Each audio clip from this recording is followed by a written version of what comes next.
All right, everybody. Happy Friday. My name is Alex Dye. I am the Media and Communications Coordinator for the Virginia Beach Cultural Affairs Department, which also has the Virginia Beach History Museums. And today we are joined by a very special guest. The Virginia Beach History Museums has recently hired Annmarie Reiley-Kay as our next director.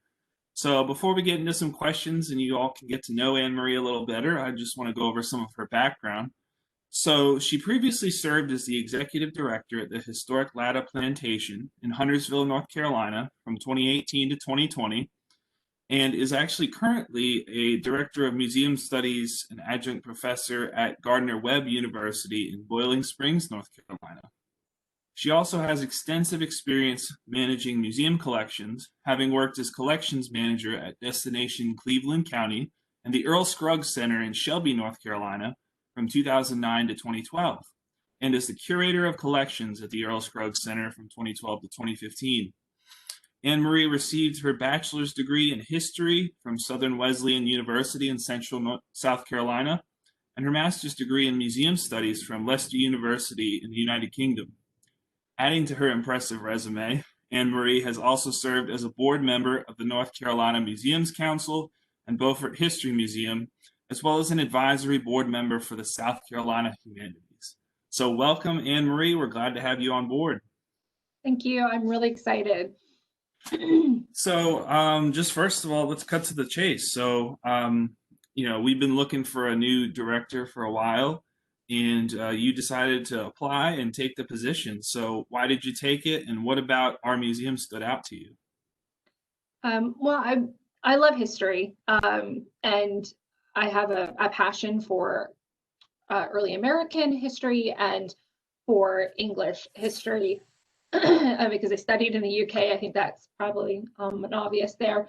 But I think I really enjoyed learning about your site, and what attracted to me was you have multiple historic homes, and just this very rich history, especially with early American history. And even learning now some of the fun facts about the area. But for me, it's the history here, that early American, the historic homes that you have and that you're preserving and interpreting, but also to be able to have an opportunity to tell deeper stories of our communities. And I specialize in collections, but also in outreach. And so for me, it's also about bringing our community together and talking about those rich and deep stories that we have here in places like Virginia Beach. All right. So you kind of touched on one of the questions I had a little bit later, but I'll bring it up now. So something that I, realized, I started last January, so I haven't been here too long either, but the Virginia Beach History Museums, we have four different sites: the Thorogood House, Francis Land House, Lynn Haven House, and the Princess Anne County Training School Union Kempsville High School Museum. So what are the challenges of managing four different sites and making sure all of those stories are told? Well, you have your immediate challenges, which because they're all historic buildings. So there's always a need for preserving them in some facet, right? And then on top of that, you have artifacts that may be associated with those places as well that you have to preserve and protect. And then the stories. And so stories, it may be whatever you have collected in the past. And as you continue, you're going to be preserving and collecting for the future for those sites as well. So I think the challenge is just making sure that you are you're looking towards your collections, you're looking towards your community members, and working with everybody to collectively get those stories, whether that be oral histories, because a lot of these stories or folks are passing away at such a larger rate. And so, in the case of the Princess Anne School, you have all these people who went there prior to the 60s. And so trying to preserve those stories and making sure that we can present that now to our public or into the future. So just really making sure we have those stories on file, we have them recorded, we have them in some facet, right?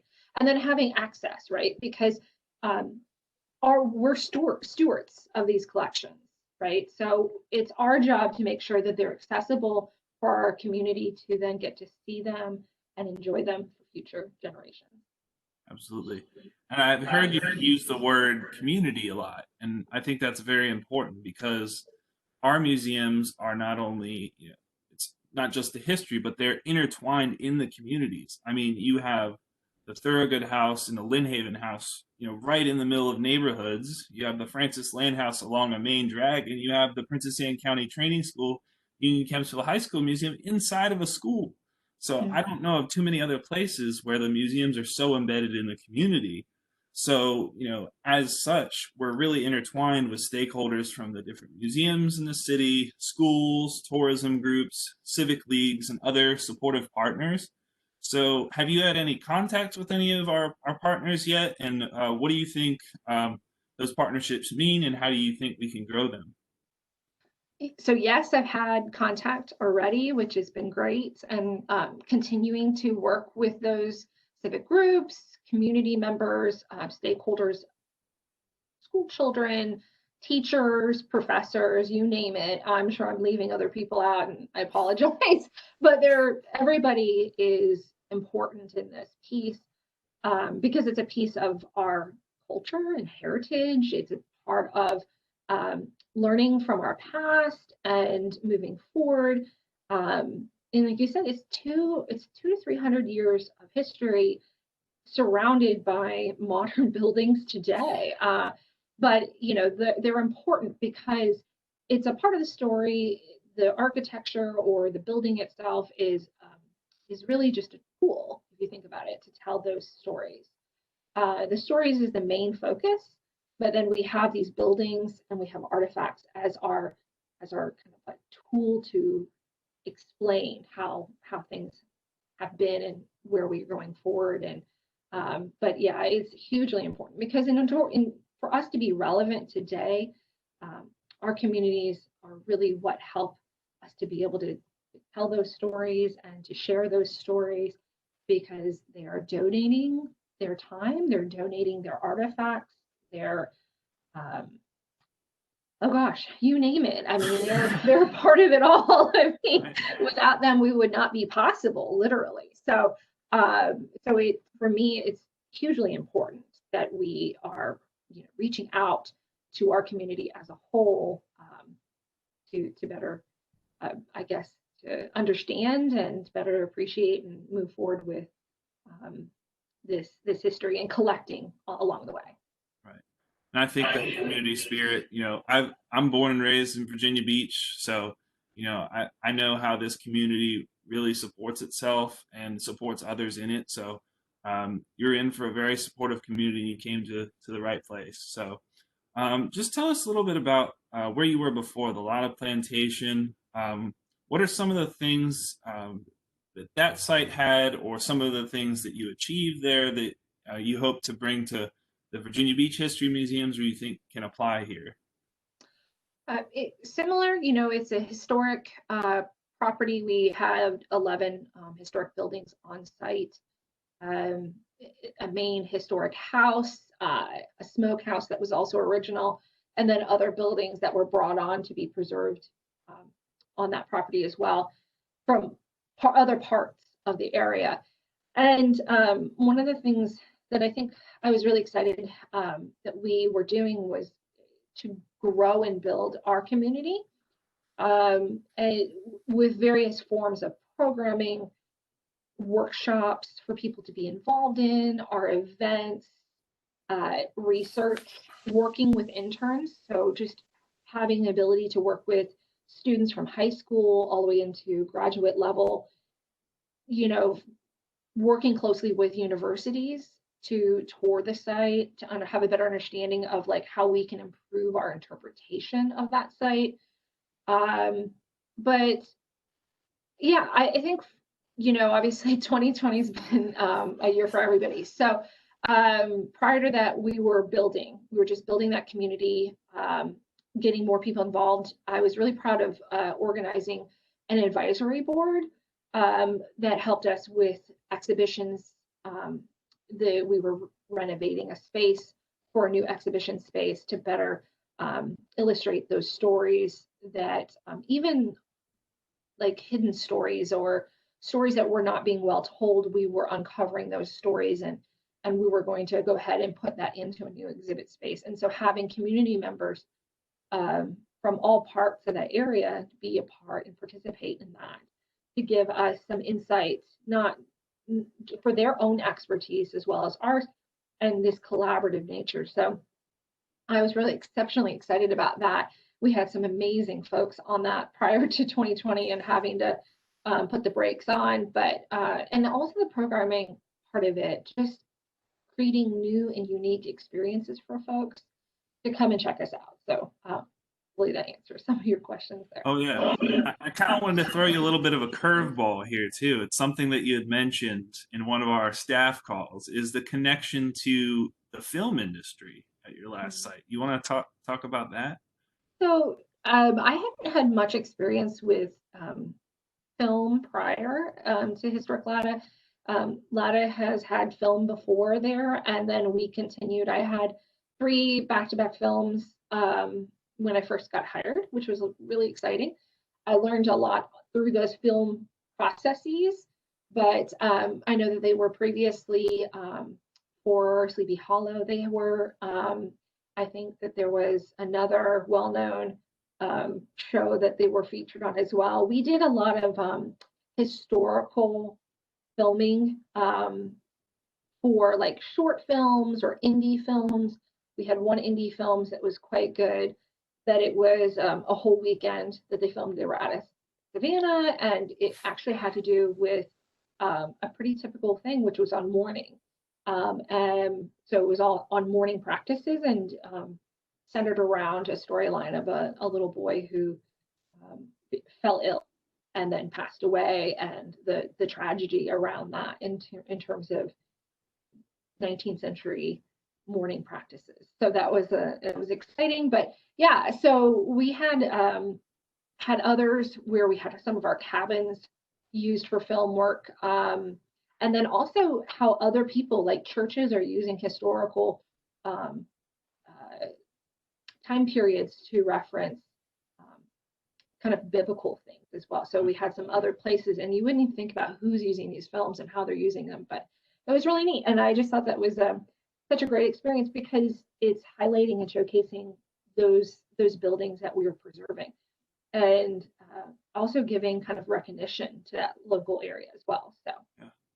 I just think that that's so cool. And when you brought that up, I just thought about it because, you think of the shows out there, your Netflix and everything, and you see, these historic properties, and then you think about the process to actually get these things filmed, and it's just so cool. And I'm just, curious about what may happen at our sites one day. yeah, So opportunities. plenty of them. So you've been with the department for a couple weeks now. Have you really settled in? What do you think of the staff? And what are some of the first things that you've been able to do? Getting adjusted, it's 2 weeks. It takes a little bit longer, but just trying to understand kind of the process, getting to know each staff member. So meeting with people individually, meeting people in groups, understanding each other's roles and how things have been done, and in ways that we can look at adding new types of programming, possibly tweaking kind of systems that we have now. But it's been great because there's so many amazing parts of this department and the ways they are already preserving. So at this point, I feel like I'm more of a sponge, just taking it all in, and just be able to work with this great group of people who are equally as passionate about the subject as I am. So I'm elated on that, and then just kind of plowing all steam ahead on this one, and hopefully we will look at ways in which we can add some other exciting things in the future. So Hey, believe me, I've been here a little over a year now, and you say you're soaking it up like a sponge. That keeps going. There's never a dull day around here. So that's one of the things that I think is great about the history museums is that even in the pandemic world and looking into the future, we've just got so much promise, so much potential, and there's always room for growth. So you have a very strong background in collections management. So what are some of the things that people don't see behind the scenes that it takes to maintain historical artifacts and collections? Well, I do a lot of talks on this, and obviously I train students on collections management. You know, Behind the scenes is fun. It really is a fun process, but it's just understanding little science involved, not a lot, but a little science involved. That is just maintaining our relative humidity, maintaining consistent um, just temperature generally. We want to keep it so it's not too hot, it's not too cold. Making sure that it's simple things that you don't think about unless you have a problem, and then you're like, oh wow, we shouldn't have done that. But keeping things up off the floor, keeping things on, in our case, shelving units, putting in acid-free boxes with acid-free tissue, and this to anybody who's not had to see this, um, these are all things that are very, very important to preserving artifacts. Knowing what, in the chemistry of it all, how things can deteriorate a product. Like there are just certain things you wouldn't think about that, over time we've learned in the practice of collections management, what you're allowed to do, what you're not allowed to do. Just how plastics and woods can cause off-gassings, and that off-gassing can actually cause um, natural organic material to basically decompose at a quicker rate. Understanding light and how light works and light damage, because once something is damaged by light, it cannot be repaired. So just knowing those principles and making sure that we know the standards and we're just keeping it cared for in that process. And just when we put things on display, you can't put something on display forever. If you want it to last for a long, long time. So understanding how long something can actually be on display for the general public, and then taking it off display, and we put it, we're calling it a place of rest. So it goes back in its container, back into its climate controlled environment, and it goes there to be at rest until it's ready, many, many years from now, go back on display for a temporary time. I think that's so cool to learn the minutia of that process because some people you might just think that we put something up in a case and people come to see it and then we're done, we just throw it in a shed, as long as it's out of the light it's good. But no, there's a lot of detail that goes into preserving these things that are hundreds of years old. I know that we had a set of leather jugs that were up for a Virginia Association of Museums preservation contest, and those jugs were from the 1700s, but they were extremely well preserved, based on the care that they'd been given. So I think it's very important for people to know how much goes into that process. So now to the kind of elephant in the room, which is COVID-19 pandemic. It's really hit the entertainment field, including museums, especially hard. Our museums have been closed through the duration of the pandemic. And of course, I'm sure that prior to your arrival here, you'd been dealing with it in your previous position. So, how do you navigate managing museums in this historic age? We're taking directive, like most places, from the state and what the mandates are saying for that. We're also communicating with our fellow museum, just fellow museums, right? We're asking each other what each other are doing as well. Just banding together, like, which is really nice. So just making sure that safety is the number one priority, of course. Making sure that signage is available, information's out there, right? I mean, as dealing with websites and social media, that information is available and people know what you're doing. And then also, I just, if we're meeting with one another, just the protocols, right? And, we're, in the process, we have our own kind of policy on that. I'm reviewing our opening policies now just to confirm if there isn't any new information that needs to be added. And then hopefully, we'll get to a point where we can, here soon open and make sure that we're, being safe, but allowing people back into our site again, right? So, yeah, so it's probably no different, right, than how everybody else is doing it. But yeah, that's where we're at with that.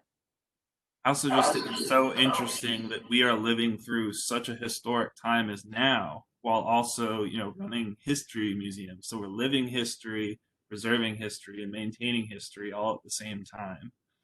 Yeah. So you moved up from North Carolina to take the position. So how has everything gone so far with, settling in up here in your new home in the Hampton Roads area?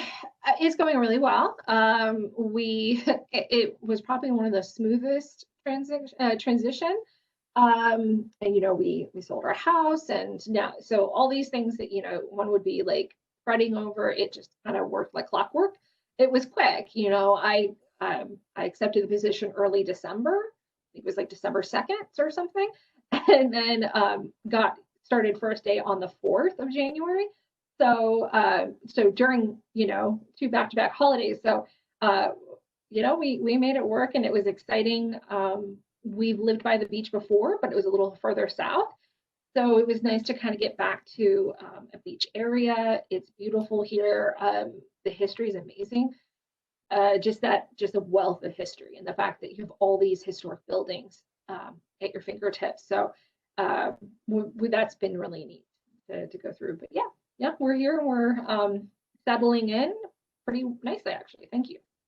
I know as a Virginia Beach lifer, I kind of feel, like I try to not take everything for granted in terms of how historical this area is. We got our museums, you have Colonial Williamsburg within reach, you have what's in Norfolk, Hampton. The entire region is just such a historical region that, there's always more stories to uncover and stories to tell. So, that's the end of my questions. So, do you have anything else that you really want to share with our audience? No,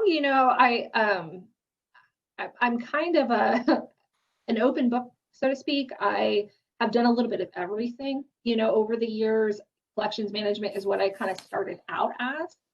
But having gone through museum studies, it's a wonderful program that allows you kind of understand all facets of museums. And I've had the pleasure to kind of move up in the different positions, from programming to exhibits to events and then administration. But yeah, so, and it's neat to kind of get back into a place that has you have a pretty decent collection size, actually. So it's nice to be able to see that and to work with those collections and display them, and just that overall interpretation process. So that's going to be nice, and working with a good crew of people here that is I guess is as excited as I am on this process. They seem to all be really pretty thrilled to be here and working for it as well. So just continuing that along, I guess. And no, thank you for inviting me to interview. And yeah, if you have any questions, let me know. Absolutely. I look forward to working with you. I look forward to all the possibilities, and I know our community does too. I know we're all looking forward to getting back to when we can, have those in-person events and programs. But in the meantime, folks, you know that we still have our virtual history VB. So if you're interested in content, little stories about the histories at our site, we have about 30 some videos up on our YouTube at Virginia Beach History Museums. We also have our Beyond the Passage podcast. We have several episodes up there, and we're planning more. So stay tuned. Annmarie might be on the podcast here soon. So thank you all for joining us today. Thank you, Annmarie, for coming on and introducing yourself to the community. And we look forward to getting going. Awesome. Thank you so much. Have a good day.